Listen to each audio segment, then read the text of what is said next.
Today we're on the Great American Convoy, which is a convoy of motorcycles running around the country raising money for charity, while our final Harley Davidson dealership fundraiser has passed. We are still riding for a couple days, making some rad videos for y'all. One of my best pieces of advice on a road trip is don't get so rigid on your plans that you lose an opportunity to enjoy the moment, enjoy the time. Therefore, we're gonna try to break today up into two groups and just sightsee, play, have some fun, and at the end of the day, we're all gonna meet back at our next destination, our next hotel. It's another Best Western. My buddy Abe is going to lead the convoy over Needles Highway and Iron Mountain Road. If y'all don't know Abe, he is running a lot of the social media for us on the entire convoy, start to finish, and he has his own channel. You guys need to check it out at 2147 Crew, and we'll have a good time there as well. Maybe he'll even do a little behind the scenes video and put it on his channel. You can go check it out and take a look.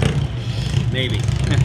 Bought this bike in '05, and I have a friend called Scarecrow Motorcycle Arts. He's out of North Carolina. Yep. And so instead of me getting a tattoo, the bike gets a tattoo because I'm afraid of needles. We started with Mountain Man on the fender, and then it slowly has gone up into the 75th. I think there's 16 feathers on this bike because we have 16 grandkids. We started with the trailer because the bike ran out.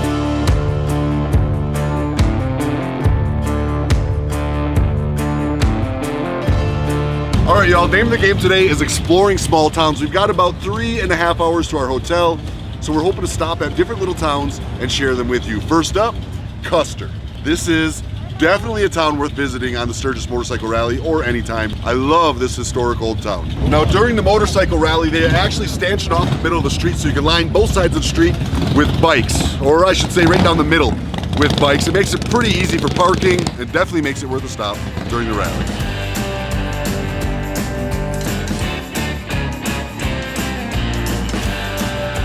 Got me a double shot of espresso. But look at these pastries, man. I'm trying to be healthy on this trip. I'm doing pretty good. I'm down weight for sure. But this don't make it easy.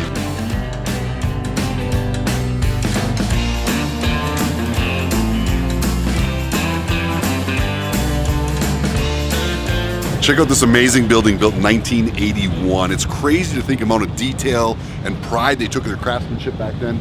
I love finding old buildings like this.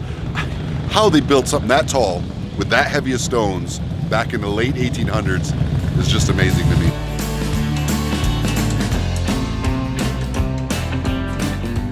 That is a lot of antlers. Look, you got elk antlers, deer antlers. How many antlers are in there? You ever play that game where you put the M&Ms in a jar and you guess how many? What a cool store. That thing sure looks good. So I have that same mount in my living room. Also got these really rad bisons all over town that are painted differently. It's just a cool town. It's Custer. It's home of Custer State Park, and the Custer State Park is one of those ones you always see online where the people are like getting too close to the bisons and the bisons are tossing them and ramming them. A lot of that happens in Custer State Park. Huge herds out there.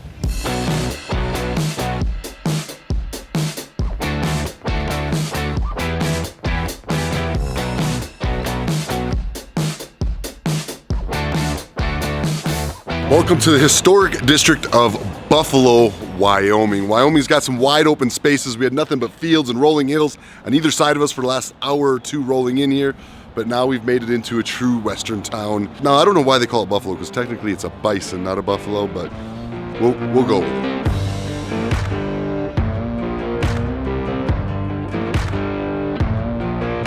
This place is pretty cool. More murals over there.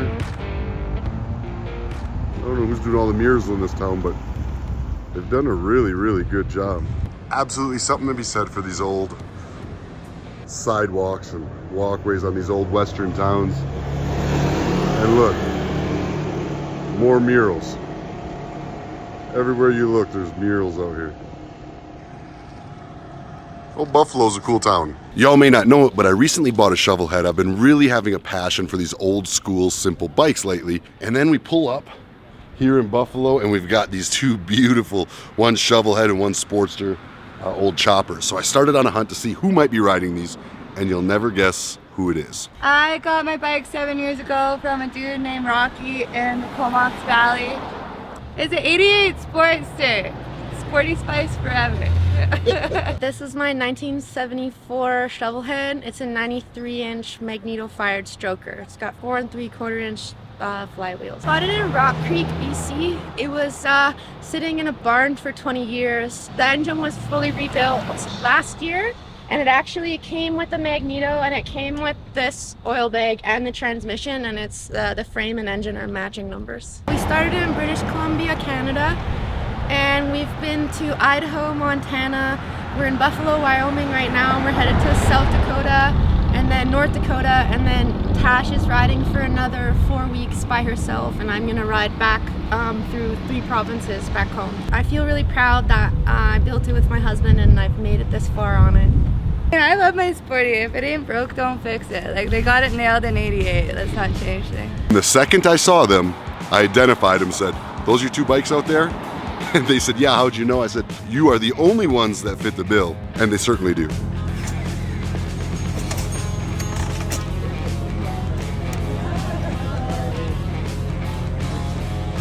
Oh, sorry. I'm sorry.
That is a perfect example of why you don't always want to stick to too many plans. You never know what you're going to run into and what kind of rad things you're going to see.